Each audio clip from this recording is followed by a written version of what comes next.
අපේ ගෙදර අත්තම්මා හරිම කැමති අපිට පුළුවන් වෙලාවලට රසවත් ඒ වගේම ගුණදායක ආහාර පාන සකස් කරලා දෙන්න. ඉතින් සමහර වෙලාවට අපිට අත්තම්මා සවුකැඳ හදලා දෙනවා. අත්තම්මා කියන්නේ සවුකැඳ වලට ඇඟ නිවෙනවා කියලා. අත්තම්මා සවුකැඳ හදන්න කලින් සවු වලට හොදලා තමයි ගන්නෙ.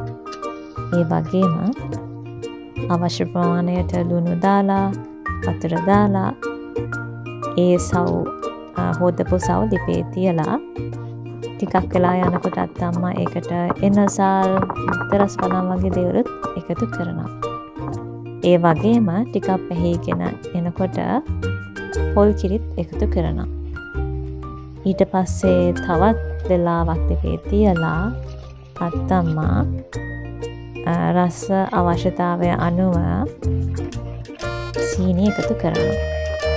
ඉතින් මේ විදිහට තමයි අත්තම්මා එයාගේ සවුකැඳ හදන්නේ. ඉතින් හරිම රසයි, ඒ වගේම හරිම ගුණයි.